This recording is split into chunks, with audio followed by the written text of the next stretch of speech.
Lab 9, Android Studio Development. This is the college network app.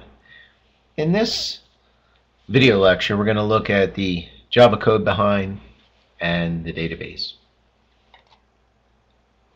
So, overview.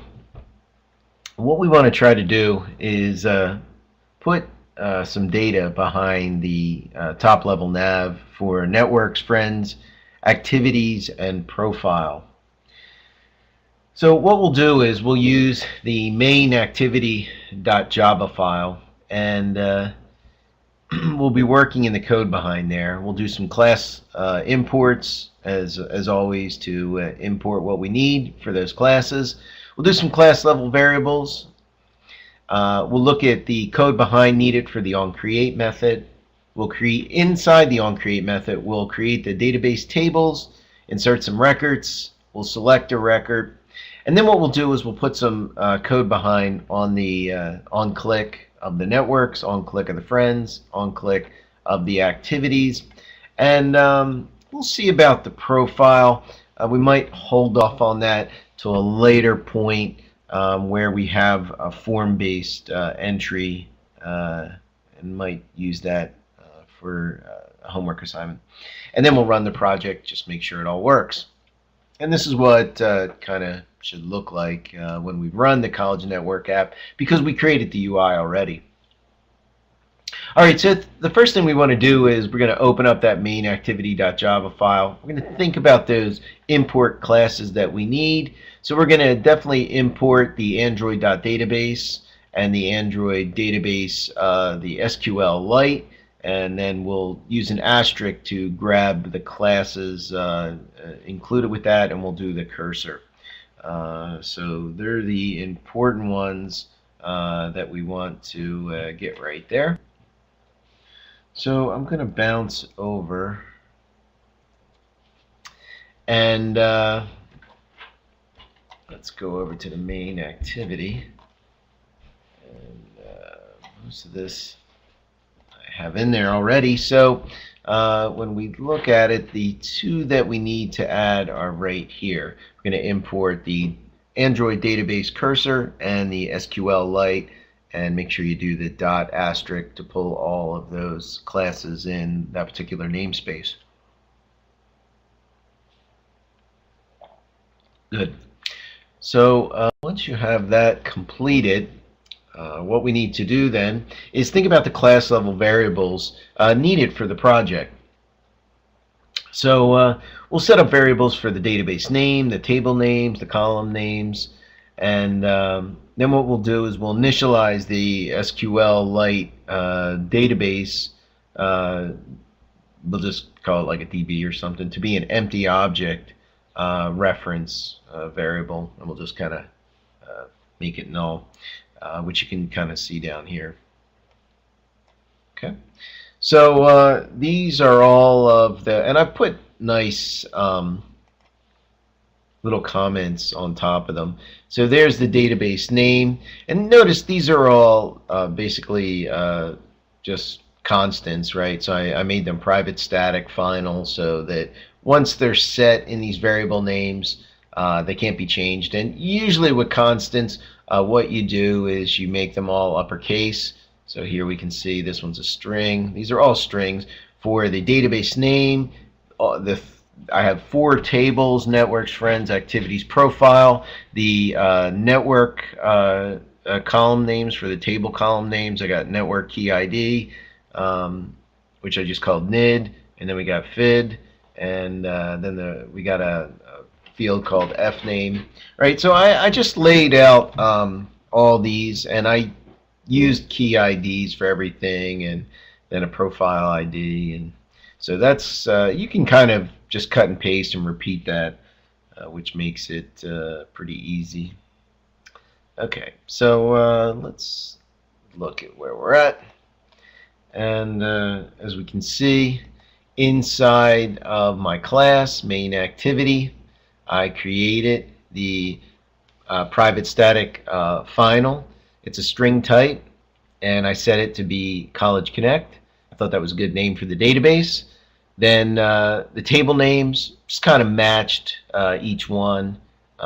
for table, friends, activities. And these are going to be pull downs when we actually select on those network or on those button networks. You'll see a pull down of all of our networks, all of our friends, and all of our activities. Then I created column names. And again, there's only 2 columns in these. But again, it's just to show that, if you can do 2 columns, you can do 10 columns, right? So it's how you want to start out. Just keep it simple at first, and then you can expand on it.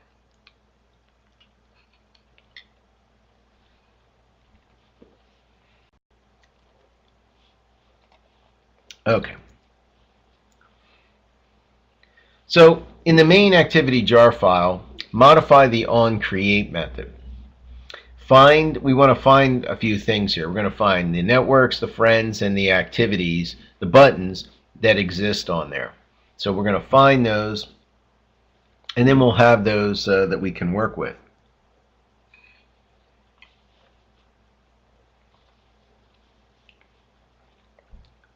Okay, so down the bottom here you can see, just zoom out there. All right.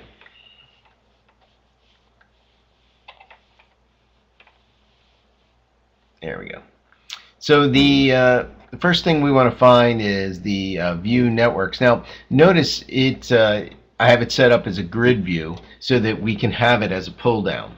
All right, and I gave it a name, just grid N and grid F and grid A. So these are all grid view types. And we're trying to find those IDs. So let's tab over. Oops.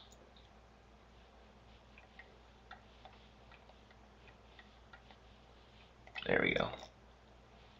Okay, so again, we're inside the OnCreate method, and we're trying to, off the UI, we're looking in the resource file, we're trying to find grid view networks, grid view friends, grid view activities. So if we go back, we have the buttons there. For each one, we got networks, a button for friends, a button for activities, and a button for profile.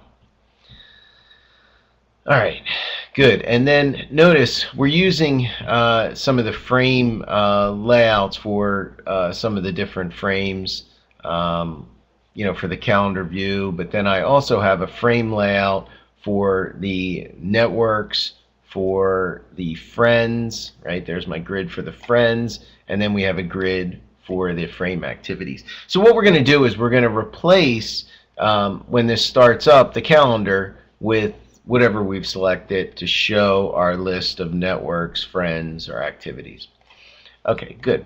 So the next thing that we're going to do is we're going to put a try around this, because we want to try to do something. And if there's a problem with the database, when we try to do something, we want to catch any of the exceptions that might happen. So down here is our area where we're going to catch them, and all I have it doing is we're sending it to the log with whatever the exception is, and then the toast is my pop-up, and I try to kind of say, well, there's a database issue, this is what the issue is, and then kind of show it to the user. And then finally is there to execute whether it's a pass-fail situation. So whether it was complete or whether it was not complete, finally will execute. Good. So there is our try catch finally, and we're going to put some code inside the try. We have our catch, and that's doing a log and a toast, and then we have the finally, which is doing a log, and we're then closing the database at the end, and that's something that we always want to do, whether it's successful or not. So notice it's using the DB close to close it. Okay, good.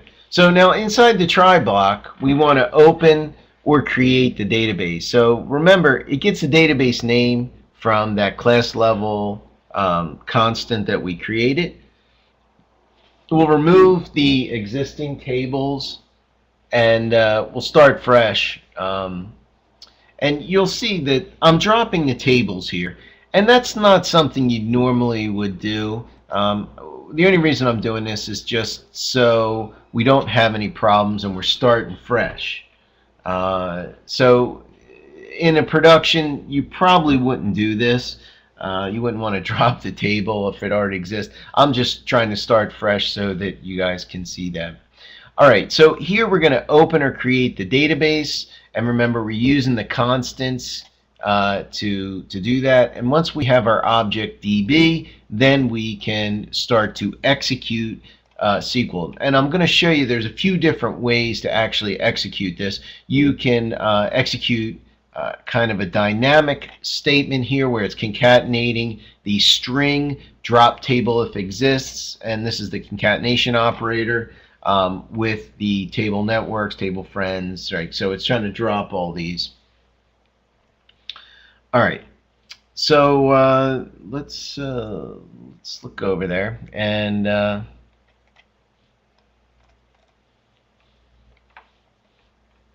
we go. Okay. So here's where we basically create the database object. So we're opening our database, and here we can start to do things with it.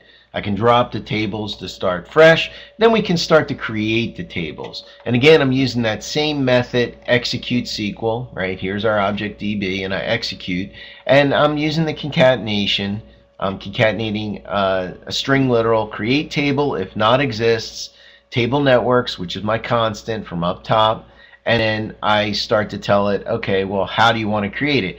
Well, here are some of the fields. The network key, the primary key, I say it's going to be an integer, it's a primary key, and it's going to be an auto-incrementing field. So the first one would be 1, then 2, then 3, right? And then the network name is the second field, and I'm saying that that field is going to be a varchar. Now, when you go to do this, you have to be very careful here to make sure that when you're creating this, and if you look, I mean, it's concatenating. Here's a string literal, right, with a constant.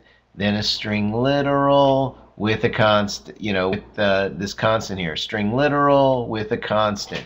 And then a string literal, right? So,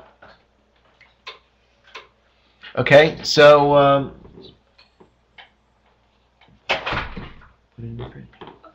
okay, so that's the best way of doing it, and I'm creating all four of the tables there. There we go. Okay. And that's pretty well documented there. Shouldn't be really any questions. It's doing the same exact thing, just 4 times, creating 4 tables. Okay, that looks good. Then the next thing that we want to do is, and again, we're still in the OnCreate method, is inside of the OnCreate method, what we want to try to do is start to put some records into the table. So I'm going to do networks, friends, activities, and also profile here. Okay, and again, I'm executing a SQL statement, concatenating a string literal with a constant using the concatenation operator, right there, and then and it's a little bit tedious because you have to basically build this, but then there's my constant for the network name, then the values, right? I'm putting in PSU, and then Johnny, and biking for the activity, and hiking for the activity, and then for the profile name I have Joe Oakes. So this is just kind of hard coding it so we can see that we can actually insert records into the database. And we're just inserting some records there. All right, so there's 2 ways that we can insert records, right? We can do it as a method called exec SQL, or we can kind of build a content values object. And then when we create a content values object off the content values type, what we can do then is fill in the key value pairs. So once we have the object, we say put, okay, well, where do we want to put it? And we're going to, the network name, PSU World Campus. Okay, so we've got this content value, but now what table do we want to put it in? Then we use the DB insert. We tell it what table. This one's going into networks, and then we take that object which contains network name, PSU World Campus, right? And we then actually write the record when we insert it there. So you're kind of building a content record key value pair here, and then we write it out to that particular table networks.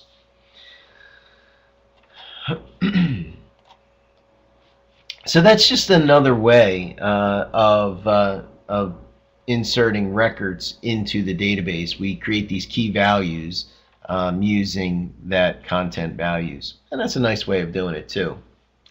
All right, so let's create an array list, and the reason we're creating an array list is because we want to get some records out of the database. So we might get 1 record, 2 records. We don't really know, so we're creating an array list which can grow and shrink as we need. So I'm creating an array list just called list, and then list 2 and list 3, and these are just type of an array list. And the string here, that just means it's a generic type, and we're going to be pulling a string. And then I create an adapter, and this is an array adapter. And the reason we're going to do this for a simple spinner item in Android. So let's shoot over to the code, and that's kind of where we're at right now, right? We were able to insert some records up here, and then I showed you a different way. Instead of using kind of dynamic built SQL expressions, we did it a little differently. Now we're building some objects here, some lists, some adapters, because we're going to select a record, and we're going to basically put those objects in there. Okay, so we create a cursor object here. I'm using the method raw query, and I use select star, so that's going to get all of the fields, and there's not that many in this table, from table networks, and we're going to check to make sure the cursor is not null, because that would mean we didn't actually return anything. Then I'm going to the first record that it finds, move to first, get a little do-while loop here, right? So this is going to iterate through. Then I create a network, because this is doing the network, right? And I create a network object, and then what I do is I use set NID, and using the integer.parseInt, and I'm trying to get that. Well, why? Because the network ID is an integer, right? So I'm kind of parsing it into a string, and I'm setting it for the net here under what a network is. Then I get the string for the network name, and now that I've got both of them, I add them to my list. I've got the get name that gets added to the list, and then I set the adapter using the adapter that we did for the first one. So I use this one and the adapter for the network, and then this will move to the next one in the end. So basically what it's doing, it's going to load up in the list and the adapter all of the network records that it can read in. And then it's basically going to do the same for the next two, right? So this is friends, pretty much the same thing. We're telling it select star from friends, and we set the if the cursor is not equal to null, we tell it to move to the first. Little do while loop. I say get the string. Now here, all we're getting is we're not actually getting the ID in this one. We're just loading up list 2, and we're telling it to use the grid F. Remember, this was the grid N from our UI. And then we just move to the next. So it's just loading up friends, and then this is loading up activities using list 3 and the set adapter 3 that I created. And then the last part is our catch and finally, which we already had in there. So if we were to run this and see it in action, right, we should see that for network, then we should see what we put in there, which was PSU and PSU World Campus. So if we kind of roll back, remember we put PSU in there, right? I see PSU here, and that was for the network, and then we added World Campus also to the network. So if we try to run this, and I do have it running somewhere here. Let's see. There we go. This is what the application, when you run it, should look like. And then when you click on networks, again, it's reading those values, PSU and PSU World Campus. So friends, John's my only friend right now. And when we click on activities, we should see biking and hiking. So if we were to, say, modify this, right, we could add another record if we needed to. Let's see here what we can do. We could add another friend here.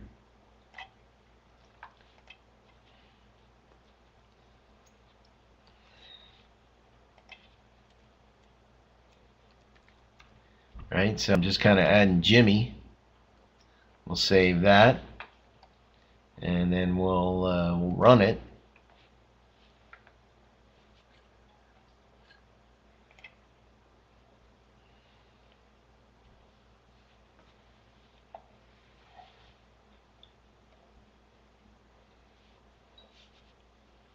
And let's go to friends, and now we have Johnny and Jimmy. So we were able to we're basically able to create the tables using the SQLite. We're able to kind of define the table schema and then actually populate it and read values out and display it in a grid area. So that's kind of the first step where we want to be with this project. We want to make sure that we can work with a database, we can create things, and then display things. So I hope you guys were successful, and if you have any issues or problems or roadblocks, send me an email and we'll help you through it.